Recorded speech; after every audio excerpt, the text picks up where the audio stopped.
This session is part of the Writing Studio, how to write a research paper or journal article. As part of this Writing Studio, this is our fourth session, uh, which is analysis and method evidence-based argumentation for a journal article or research paper. So where we will be focusing on that we have had past discussions on literature review, on writing an abstract, on writing an introduction, but today we are going to be learning how, when we have all the data with us, how do we analyze it and how do we present arguments in a research paper or journal article. We are very happy to have with us our mentor who has mentored us through the past sessions, Sonakshi Srivastava. She is a senior writing fellow at Ashoka University and also a translation editor at Usawa Literary Review. We are very happy to have her. She has been very instrumental in running and leading this studio, guiding us throughout the previous sessions, and we warmly welcome her to lead the today's session as well. So I hand it over to Sonakshi to continue. Thank you so much. Thank you, Vidushi. Okay, I'll just share my screen and then begin. So just a minute. Just let me know once it's visible. Yes, I can see the screen now. Maybe you can just put it on slideshow mode. Is this okay? Yes, perfect. Okay. Yeah, so I'll just begin quickly. This, as Vidushi mentioned, building on the previous sessions, this session will look at how and what to do when you have all your data ready with you. How do you start putting your argument on paper? So I will talk briefly about what is an argument and what is a rhetoric, and then we'll go into the nitty-gritties of this. Argument is reasoned thinking. The essence of an argument is a claim, which is also called thesis. Now there are many terms that are used quite interchangeably for thesis. Topic statement is one, and thesis statement is also one. I use all three quite interchangeably again to highlight basically this because which is an argument, what the argument is going to prove, and a reason that supports the claim. A reason tells why the claim should be accepted as true, right? So do understand that these are parts of your argument. Reasons need to be supported with evidence, facts, data, examples, expert testimony, and so on. And usually, I mean, most of us would know, but again, this is a case of common confusion. A lot of people feel that reasons can also be supported with feelings. No, no emotions. If you feel very strongly about something, you need to present evidence or facts. No argument can thrive just on feelings alone. And claims usually need the support of more than one reason. Okay. And rhetoric is the art of effective persuasion. So basically, how you present your argument, that forms the rhetoric portion of your persuasive writing. Any argument is a form of persuasive writing. So basically, to distill, what is an argument? The logical arrangement of primary and secondary sources, applying and deriving claims based on these sources, justifying and substantiating the claims made. And these three are very crucial when you start organizing your paper, your research. This is actually the method that you have to follow. A logical arrangement of primary and secondary sources, your claims derived from these sources and applied to and from these sources, and justifying and substantiating the claims made. Interrogating and legitimizing the assumptions behind the claims, understanding and recognizing what your argument allows you to do, which is basically structure your reading and writing in a coherent manner, editing and removing or adding information, constructing a persuasive written work, and clarify for the reader the purpose of your research. Extremely important. Now, the thesis statement or main claim must be debatable. An argumentative or persuasive piece of writing must begin with a debatable thesis or claim. In other words, the thesis must be something that people could reasonably have differing opinions on.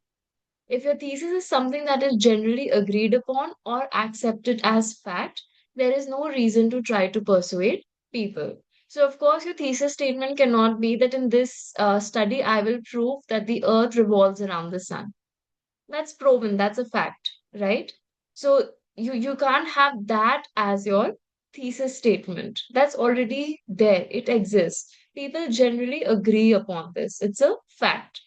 So, whatever it is that you are claiming, whatever it is that your thesis statement is something that has to be argued, is something that has to be debatable. And it is for this reason that you have to prove and show prove your argument by using evidences, data, right? So, all of this is mandatory when you write your thesis statement. Now, examples of a non debatable thesis statement: pollution is bad for the environment. It's a fact, all of us know it. But if you were to convert this into a debatable thesis statement, this is how you can actually go about it. At least 25% of the federal budget should be spent on limiting pollution, right? So this is the argument that you are making because you want to say that pollution is bad for the environment, and that is why to curb environment pollution you have to give at least 25% of the federal budget in limiting pollution. Okay, so any topic that you feel is non-debatable but is crucial to your argument can be converted into a debatable thesis statement. And it should be. That's the condition. That's a prerequisite before you start writing your paper. Whatever it is, it has to be debatable, something that has to be proven. Now, another important thing, your thesis needs to be narrow. Although the scope of your paper might seem overwhelming at the start, generally the narrower the thesis, the more effective your argument will be. Again, you may have done a lot of research work, right? So you may have data, you may have observations on a lot of things. A good idea and a general rule of the thumb is that you start with a broad perspective and narrow it down so that your thesis statement is effective. And it is for this reason that you have to pay attention to how you are also framing your argument. So, now, for example, a thesis statement that is too broad might read like this: drug use is detrimental to society. But if I have to make it focused, I can add another clause, which is illegal drug use is detrimental because it encourages gang violence. So now you see that something that you have researched on, and perhaps this is a consequence of that broad research, is something that you can narrow down to write about in your paper. Okay. So in this example, the topic of drugs has been narrowed down to illegal drugs, and the detriment has been narrowed down to gang violence. This is a much more manageable topic. Also, considering the limits that you have to work with, perhaps word count, right? Or other factors. So it's a good idea to limit your or to narrow your thesis statement as much as possible. Now, qualifiers such as typically, generally, usually, or on average also help to limit the scope of your claim by allowing for the most inevitable exception to the rule. Okay? So now if you use any of these qualifiers, That can also help you narrow down your thesis statement, because then you will be required to prove why you are saying so. If I say generally, or say, so suppose, for example, I say illegal drug use is detrimental because it generally encourages gang violence, right? So now this is also something that I have to prove. Okay, so qualifiers can also help to limit the scope of your claim, but make sure that your claim is narrowed, right? It's it's not that it's broad and then you introduce this. So ensure that whatever you are working with has something narrowed down, something pinned down that you can write more effectively and much more in detail about. Now, the structural components of an argument basically include claims, qualifiers, data if you're working with any, warrants, backing and evidence, and rebuttals. So, rebuttals is also very important because you may have to present a counter argument to whatever your argument is, right? And that is actually a good way of writing your research. You also anticipate the rebuttals to your thesis statement and address them towards the end of your research. So basically, these are the main components that I would look for when I have to present my argument, when I have to analyze and present my research. The claim, the qualifier, the data, the warrants, backing and evidence, and rebuttals. Now, what do you mean by warrants of claims? When we make any claim and assume its obviousness, that it is self evident, such an assumption is called a warrant. Okay. However, this assumption that a claim is evident has to be justified. Warrant makes the argument well reflected and deliberated. Only then will the argument be persuasive. Is this clear? So, this is one thing, one method through which you can work around while presenting your analysis. So, now this is an example that I have to show you. So, for this particular presentation, I have three examples, three styles of analyzing and presenting your research. And we will look into each of these styles. So, for style one, your claim, your thesis statement is something. In this section, you explain your overall thesis on the subject. In other words, you make your main argument. Okay. Then you introduce the data or the grounds. You should use evidence to support the claim. In other words, provide the reader with facts that prove your argument is strong. Then, once you have done that, you introduce the bridge or the warrant. How? In this section, you explain why or how your data supports the claim.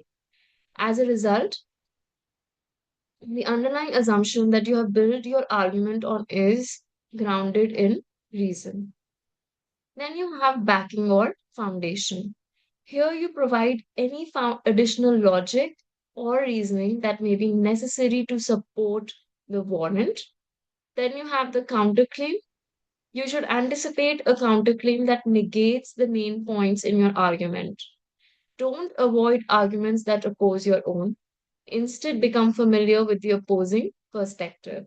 So, this anticipation is something that you really have to keep in mind to address in your writing. If you respond to counterclaims, you appear unbiased and therefore you earn the respect of your readers.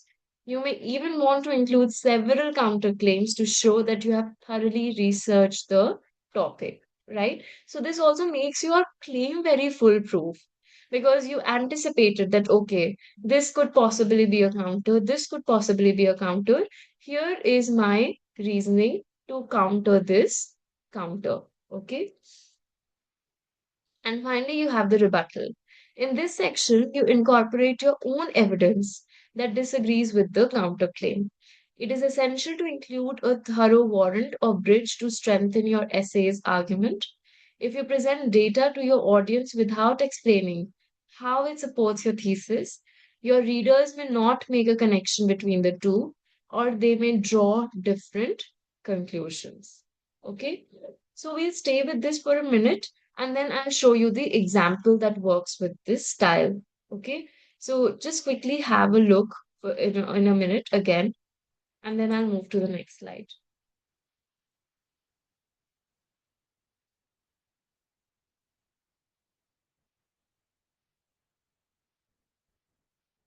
Mm.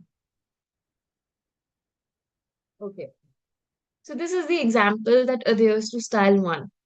Your claim: hybrid cars are an effective strategy to fight pollution, right? Data one: driving a private car is a typical citizen's most air polluting activity. Okay, now warrant one: due to the fact that cars are the largest source of private as opposed to industrial air pollution, switching to hybrid cars should have an impact on fighting pollution. Data 2: each vehicle produced is going to stay on the road for roughly 12 to 15 years.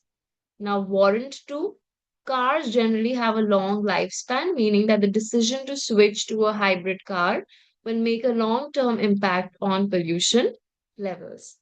Data 3: hybrid cars combine a gasoline engine with a battery powered electric motor.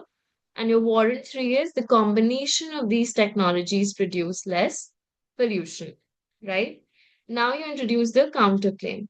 Instead of focusing on cars, which still encourages an inefficient culture of driving, even as it cut down on pollution, the nation should focus on building and encouraging the use of mass transit systems. Now, your rebuttal to this claim is: while mass transit is an idea that should be encouraged, it is not feasible in many rural and suburban areas or for people who must commute to work. Thus, hybrid cars are a better solution for much of the nation's population. So now here you're saying what's happening, right?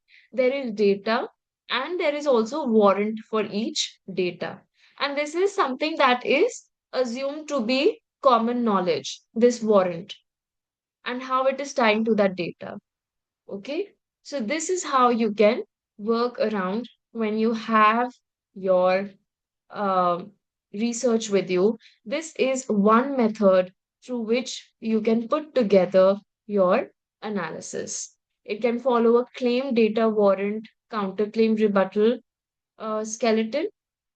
Another example is this. Style 2, where introduction, you introduce the issue to the audience, striving to remain as objective as possible. Then you present the opposing view. Explain the other side's position in an unbiased way. When you discuss the counter argument without judgment, the opposing side can see how you do not directly dismiss perspectives which conflict with your stance. Then you have statement of validity or understanding. Now, this section discusses how you acknowledge how the other side's points can be valid under certain circumstances. You identify how and why the perspective makes sense in a specific context, but still present your own argument. Okay, so you're not outright dismissing the perspective of the other side. You are considering that, but also pointing out the limitations and presenting your own argument. Then you present your position, statement of your position. By this point, you have demonstrated that you understand the other side's viewpoint. In this section, you go on explaining your own stance. Then you have statement of context. Explain scenarios in which your position has merit, where you can explain how your argument is most appropriate for certain contexts. The reader can recognize that you acknowledge the multiple ways to view the complex issue. Okay. And then you have statement of benefits. You should conclude by explaining to the opposite side why they would benefit from accepting your position. By explaining the advantages of your argument, You close on a positive note without completely dismissing the other side's perspective. So, this is also one style that you can adopt in your writing. And now, an example. If you want, you can just like quickly take a minute to again read this. I know this slide is very text heavy, but this was important so that we don't miss out on anything. So just take a minute to like absorb this, and then I'll give you the example. So we can look at the example also to see how this style would reflect if you were to write this out.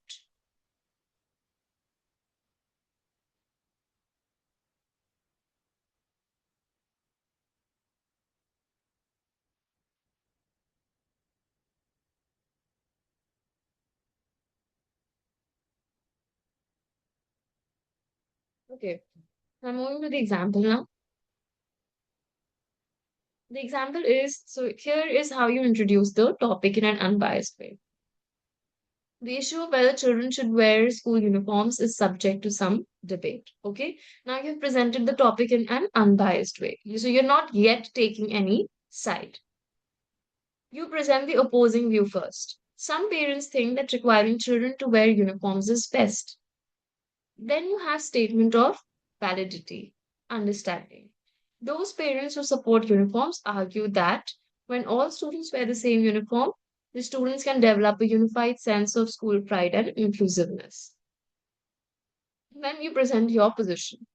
Students should not be required to wear school uniforms. Mandatory uniforms would forbid choices that allow students to be creative and express themselves through clothing.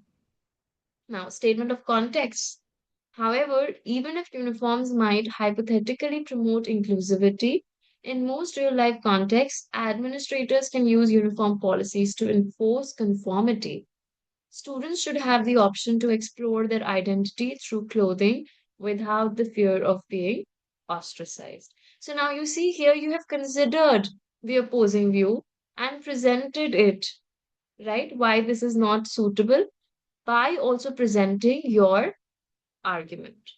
And then statement of benefits. Though both sides seek to promote students' best interests, students should not be required to wear school uniforms.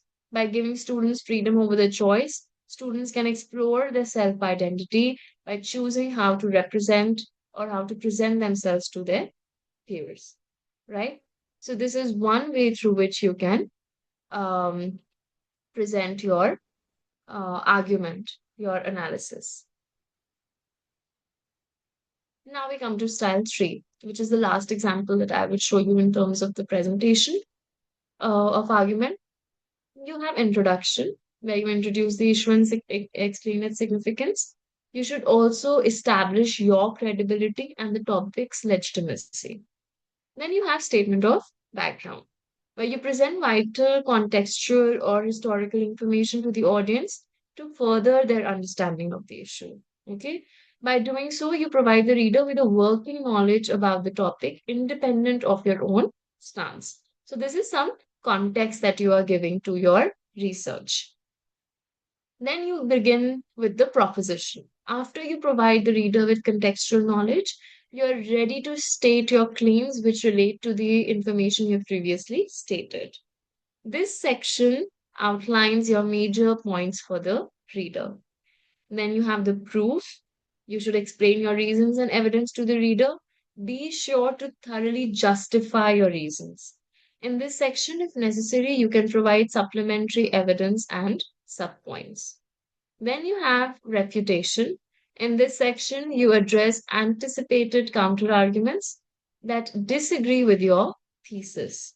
Though you acknowledge the other side's perspective, it is important to prove why your stance is more logical. And then you have the conclusion, where you summarize your main points. The conclusion also caters to the reader's emotions and values. The use of pathos here makes the reader more inclined to consider your argument. And I think style three is the style that we most closely adopt when we start writing our thesis or research paper. Okay, so this is the general structure that I would suggest you follow when you're writing your research, where you have the introduction, statement of background, your proposition, your proof, counterclaims or refutation, and then your conclusion. As simple as that. And to show you an example, okay, again, this is quite data heavy, text heavy. So we'll take a minute, but I'll also read it out loud to you. So this is the example.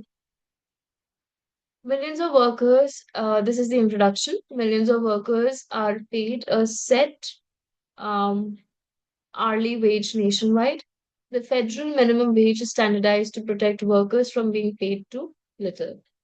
Research points to many viewpoints on how much to pay these workers. Some families cannot afford to support their households on the current wages provided for performing a minimum wage job. Okay. Statement or statement of background. Currently, millions of American workers struggle to make ends meet on a minimum wage. This puts a strain on workers' personal and professional lives. Some work multiple jobs to provide for their families. So, this is your background.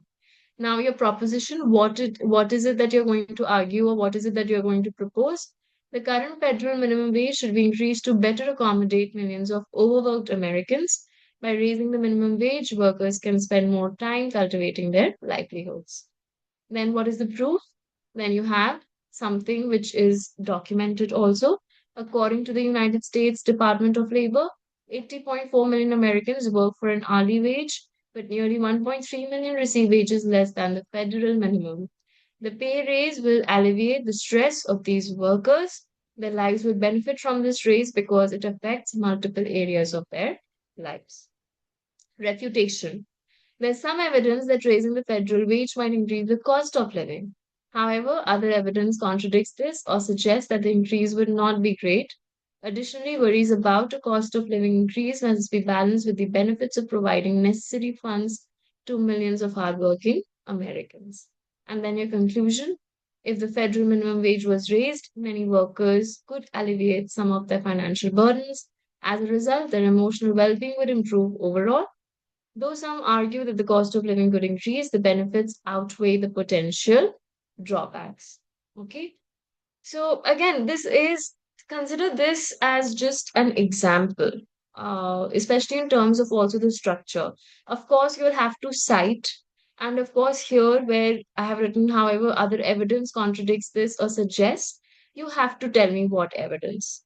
Okay. So, but consider this example as a skeletal example for this style of writing that you may incorporate when you are putting together your research. Another important thing, so like here you can see I have also highlighted this. The green portions are citations, what others are saying, right? And the portion that is in yellow is the author's own input. So this is how you have to also integrate the they say and I say bit in your paper, or how you actually use sources to explain something in your research. Okay. So maybe I can read this out loud to you and you can see what's happening. In the importance of not being earnest, American linguist Wallace Shafe talks about the feeling of non seriousness to describe the inner moods and dispositions that prompt people to laugh. German metaphysician Immanuel Kant has become an important departure point for accounts of the comic as incongruous or inconsistent. For Kant, jokes may momentarily strain our understanding and give rise to play in the imagination, but ultimately dissipate into nothing. And see, this is all being cited from Kant, right? But now the author introduces his own voice.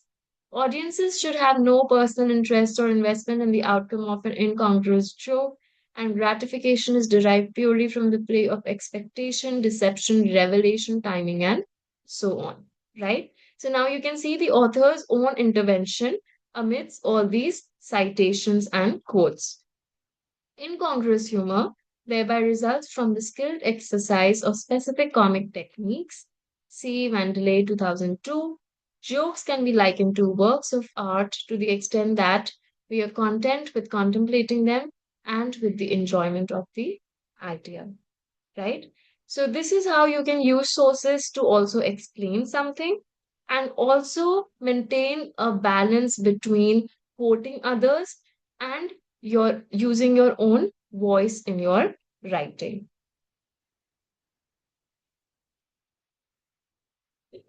So now, how do you use research and evidence? There are two types of evidence that we all know. First-hand research is research when you have conducted yourself, such as interviews, experiments, surveys, or personal experiences and anecdotes. Second-hand research is research you're getting from various texts that has been supplied and compiled by others, such as books, periodicals, and websites. Regardless of what type of sources you use, they must be credible, extremely important. In other words, your sources must be reliable, accurate, and trustworthy. You cannot just say that, okay, I am saying this because I feel this way, right? Whatever it is, it has to be reliable, accurate, trustworthy, and objective. The most important thing that I would like to draw your attention to is how to use rhetorical strategies as a method in your writing. So, we all know that there are three types of rhetorical appeals or persuasive strategies used in arguments to support claims and respond to opposing arguments. A good argument will generally use a combination of all three to appeal to the case. And the three rhetorical strategies or the appeals are logos, ethos, and pathos. Now, I'll just briefly go into all of these so that you know what is being talked about. Logos. Logos or the appeal to reason relies on logic or reason. This is the most important one. Logos often depends on the use of inductive or deductive reasoning. Now, what is inductive reasoning? Inductive reasoning takes a specific representative case of facts and then draws generalizations or conclusions from them. Okay, so you are moving from specific to general. Inductive reasoning must be based on a sufficient amount of reliable evidence. In other words, the facts you draw on must fairly represent the larger situation or population.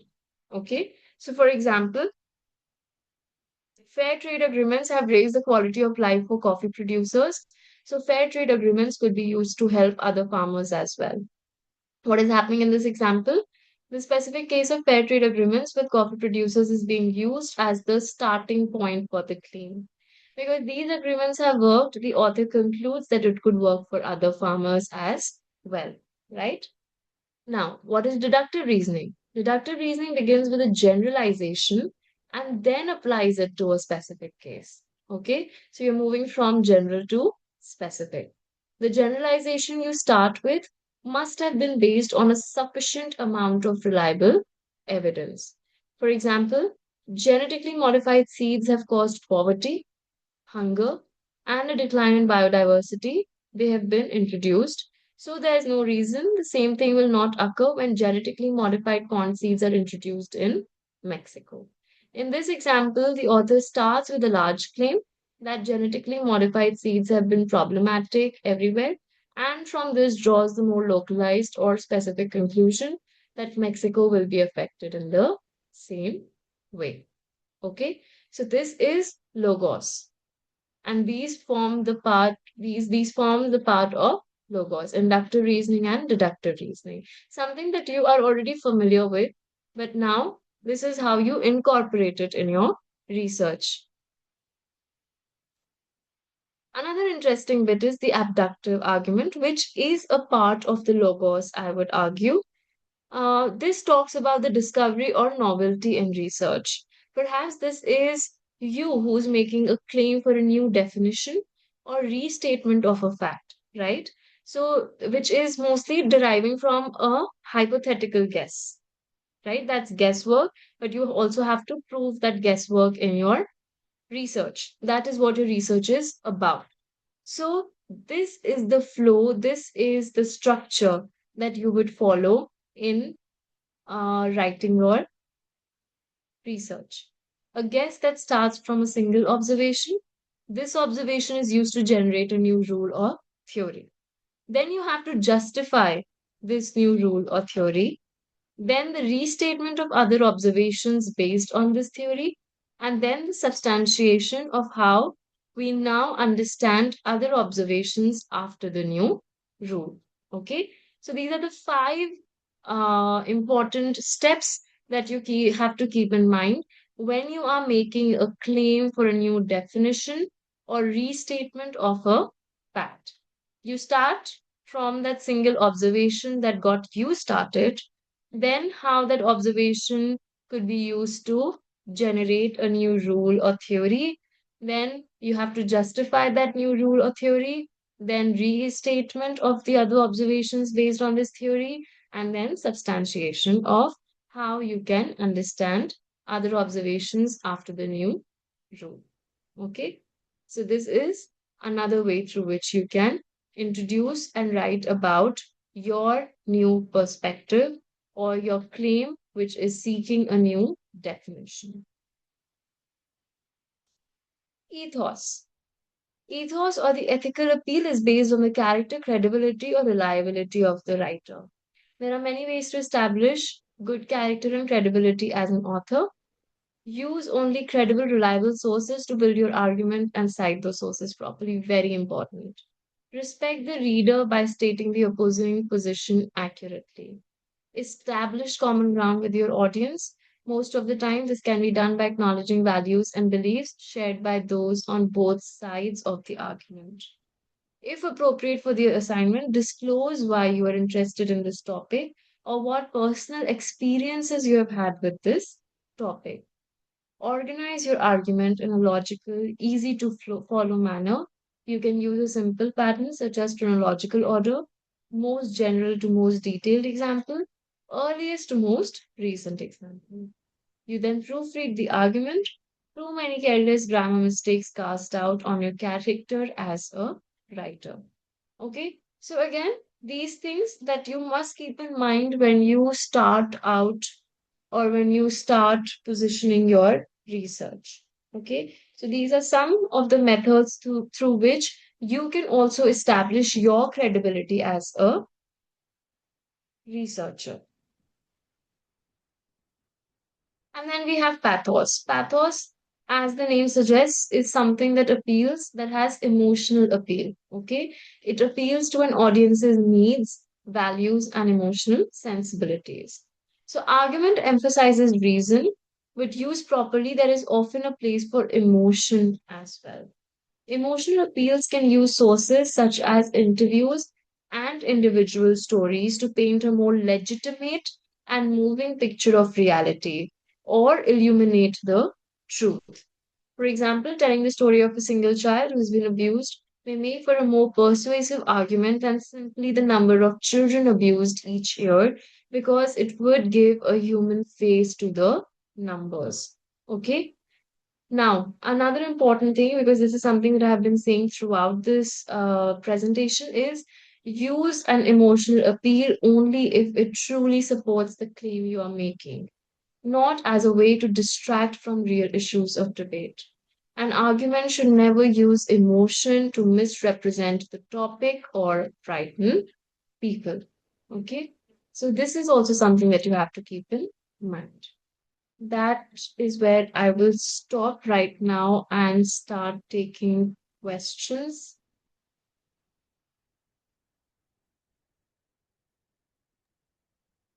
Thank you so much, Sonakshi, for that very, very detailed presentation as always. Now I invite questions from everyone. You can put them in chat box as I mentioned earlier, or you could raise your hand and ask your question. As we there's something that I want to reiterate before we move ahead, and I think Sonakshi has mentioned this a number of times in past sessions as well, that whatever she's sharing are also just guidelines and one of the ways to do things amongst many other ways that exist, which of course changes with disciplines and across disciplines. So, with that thought in mind, we appreciate any questions you might have, any clarifications, anything. We welcome all of those. Please feel free to put them in chat box or ask them directly. So I can already see a question pop up. I will just start with that. Meanwhile, I encourage everyone to raise your questions, whoever has any doubts. So this is Payal's question, and thank you, Payal, for joining the session. The question is how to incorporate literary text-based evidence in order to weave arguments. That's the question. If you want more explanations on actually, I can invite Payal to explain it a bit further. Yes, Payal, I think, yeah, maybe that would be useful. I mean, although I get it, what this question really means, but I would like to hear what is it that Payal is struggling with, or what is it that she wants to hear. Because, I mean, okay, I'll just wait for her to like maybe join in and tell me, and then maybe I can elaborate more. So if Payal would like to like unmute and want to talk. Yes, ma'am. Hello. So the point is that when we write different sections of a paper, for instance, in first section, after the introduction, the first section goes like I have whatever my main argument in that section would be I have established that through theory, for instance. But now I want to support those arguments, theoretical arguments, through the textual evidences. That is the whatever text-based, literary text-based situations or examples or evidences the book has. I will bring in those and then try to provide support to my argument. Now the problem is that in a book there would be multiple evidences in order to argue for or against my argument. Now, how much to include, how much to exclude, and what are the other tactics you follow or you would suggest us to follow in order to weave a concrete argument, uh, like not too overwhelming, but there would be substantial supportive instances or evidences from the literary text. That is my question. Right. So, I would answer it in two ways. I mean, I would look at it if I'm writing for a research journal or if this is a part of my dissertation, right?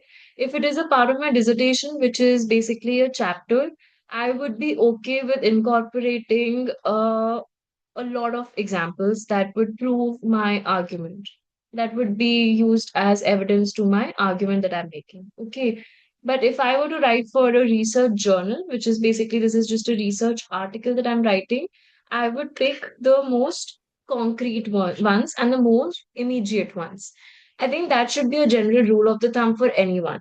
If you're analyzing a literary text or any piece of literature, and there are many examples that can be used as evidence for your claims.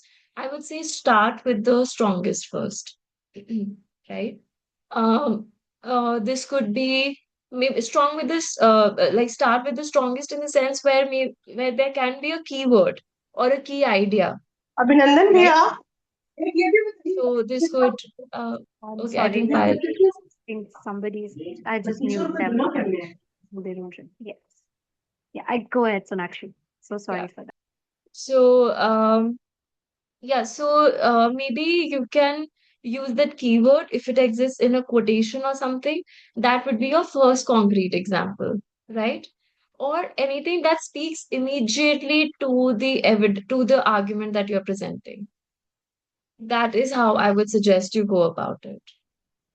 And then if you say you have a lot and you think that okay, you only have three examples, okay, and all three of them are strong in their own way, go chronologically and then structure them accordingly. That okay, this is how they appear in the text, and this is how we can see that this is how it is panning out over the course of the novel. So maybe something like this is what you may want to do. I mean, honestly, as a matter of fact, that when you are working with a literary text, it's not necessary to stick to chronology, right? As long as you are able to bring in evidences from the text that you are reading to prove your point, that should be okay. So even if it is just one example, and if you go on to like quote it and then describe it and how it speaks to the argument that you are making by placing it in conversation with other literary theorists or other philosophers that you have brought up to prove your point, that should just be fine. And then maybe later you can just like say that later in the text we also have evidences like without even explaining. So even if you just explain the one thing with striking a balance between your understanding or your reading of that particular situation and putting it in conversation with other theorists or philosophers that you have brought in, that should do the trick. Thank you so much, Thank you, ma'am. Sonakshi. Thank you so much. So, thank you, Sonakshi. I can see Suman Talukdar has their hand raised. So I'd ask Suman to go ahead, please. Right.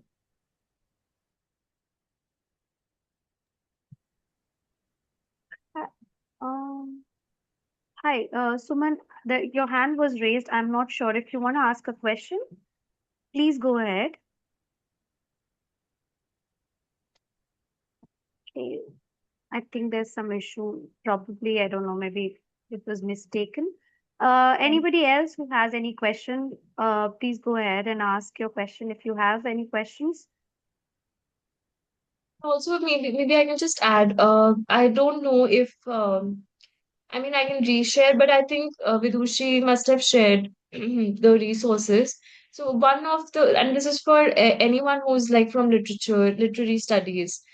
Maybe you can have a look at that example of the paper that I had shared previously. I think it was Kiran Desai's Hullabaloo in the Guava Orchard. That's the Hello. one that I had.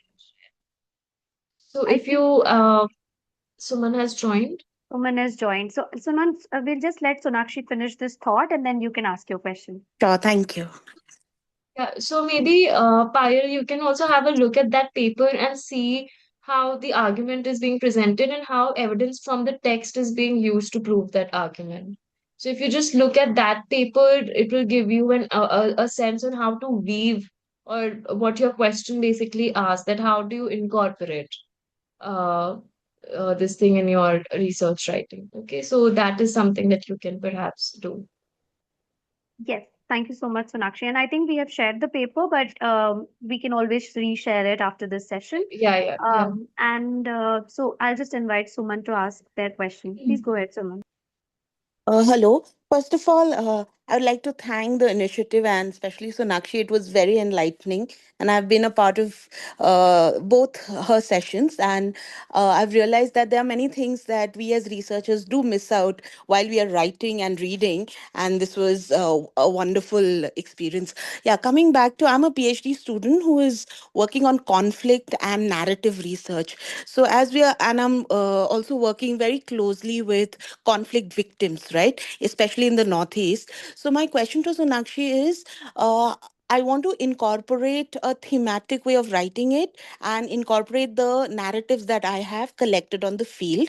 But then there's always a fear of being biased towards one narrative over the other in order to substantiate the, let's say, the theoretical arguments that I already have. So I would want a little bit on how do I kind of incorporate the narratives and the data that I have collected and connect it with the theoretical arguments and within a thematic kind of analysis. I hope I'm making sense. I just wanted those inputs. Thank you so much. Thank you, Suman. Very interesting question. Also, one where, there's no, again, definite answer, but what I would suggest is that when you fear the bias seeping in, I think the best way to address that bias is to have the counterclaim or to have a counter argument pitched in right after you have written your piece. Right, so maybe or just disclose, right, that maybe this could be considered as, or a common bias that might exist, or this would be something, right? So that those kind of lines can be used once you have use your data, because see, from what I'm understanding, you already have data to prove what you are trying to prove, right? Or to show what you want to do, what you have set out to do. So that kind of fulfills the argument of your writing. but to address the bias that other people might have, or to actually make your argument foolproof, or to make your case study foolproof. Introduce the counter argument. And again, I'm just saying this, maybe I can, again, what I can do is actually have an example of a paper circulated where something like this has been addressed, so that you know how to, like, you have one format of seeing how to go about this, if that helps. And I hope I was able, like, again, I'm also coming from a place where, I also kind of feel that, oh, are my feelings, preceding, or like whatever it is, have they been like overtaken by the data that I have to present? But then I think it's okay if you just present that or introduce that towards the end, once you have made your evidence, like your argument and everything, and introduce this as a more counter argumentative way, and then try to, like, bust that myth kind of thing, or bust that bias kind of thing, that okay, this might exist, or viewers, or like, readers might consider, or readers might think that this could also possibly be one of the scenarios, but this is what it is. And I think the best way also is to see if some research exists previously, so you can also place your research in conversation with uh, the researchers before you. That would also add weight to your research, and the fear of this biasness might dissipate to a certain extent. Thank you. And of course, I'll I share. I'll see. Sorry, Vidushi. I'll No, see, please and go I'll ahead, Sonakshi. again share. Yeah, I'll share resources, like a paper that kind of addresses this, and maybe then that would give you better clarity. And if again this is something that is not still very clear, I can, like, just feel free to reach out, and I'll be able to, like, put together my thoughts more coherently, and then address this query if this is still like unanswered in any way.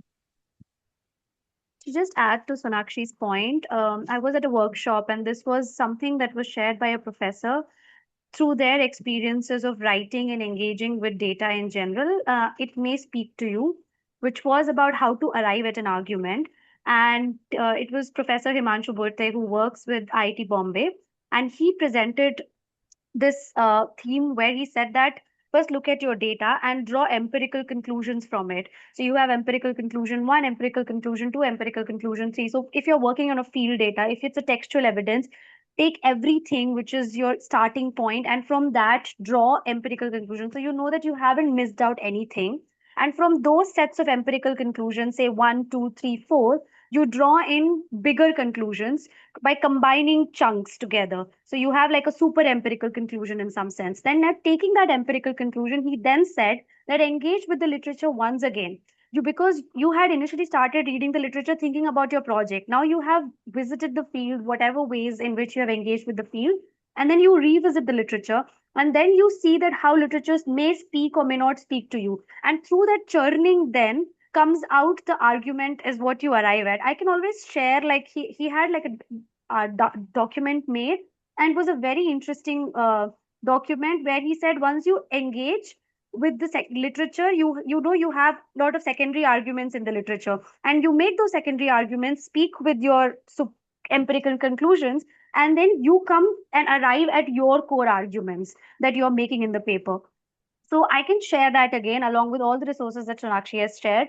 Maybe it helps somebody. I think it really made a lot of sense to a lot of workshop participants. So putting it out here again. Yeah.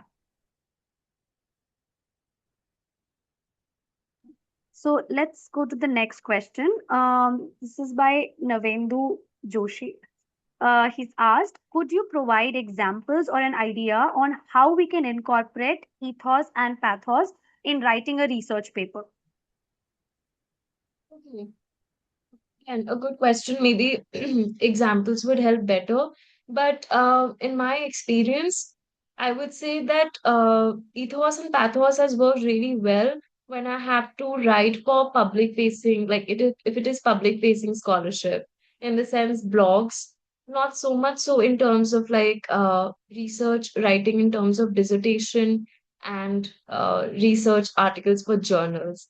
that has totally relied a lot on logos only. So pathos and ethos is something that I would encourage that you employ more actively when you're writing for blogs or when you're writing for like newspapers and you have an argument, right? But if it is for your dissertation or if it is for research articles, just stick to logos and the abductive argument policy, the presentation that I showed you. So that is one thing. Maybe I should have just also clarified this earlier, that these are ways through which you can appeal to the masses, your ethos and pathos, but they would work excellently well when they're also being read by the masses. Not, I mean, and you know that your scholarship is like scholarly scholarship is something that still gets limited to academia. But when you start writing for news journals or news outlets or blogs, like something which is public facing, that's where ethos and pathos can work really well. So that is one way through which you can incorporate ethos and pathos. And I strongly recommend it there, not so much so in your dissertation and research article writing. Yeah. Thank you. Also, am I audible? Yeah. Yes. Yeah, I just have a question, like just continuing with the question of Suman Talukdar, because I'm also working on like collecting narratives and then thematically analyzing it. But sometimes what happens is we know that this is important, like this thing is important, which we are able to find in the field, but we do not get many evidences of that. But even if it's like less number of evidences, and but if we just go into reading the data and then churning out the themes from that, it might be missed out, like those evidences, and if we just try to generalize that from that point. So what to do in that case, because that evidence is very important and we want to highlight that phenomena, but there are not many like uh, evidences or data that speak about it. So is there a way to incorporate that, or we can like switch to a very different form of writing in that case, maybe a case study or something like that? So is there idea to like, Right. Thank you for this. Okay. Maybe what I would suggest is that if this is something crucial to your research, but there's not enough data to prove it, maybe like definitely introduce it, but not as your core argument. So when you are making a case for your arguments, this could be one of the subsets that you introduce, but also disclose that, you know, this is a phenomena that has emerged, but yet remains understudied, or because of lack of data, there is no way that we can make a concrete or concretize it, right?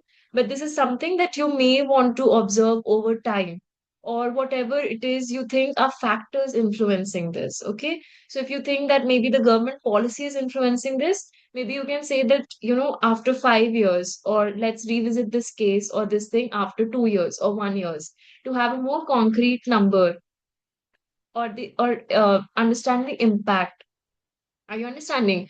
So maybe this is one of the ways through which you can incorporate this crucial detail, which which cannot stand alone because of lack of data, but is crucial because it is indicating something which is important to your scholarship.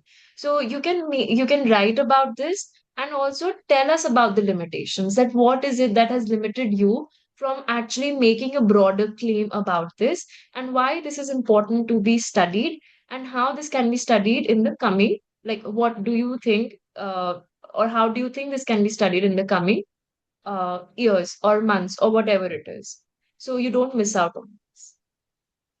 okay, yeah, thank you. Excuse me. This was helpful.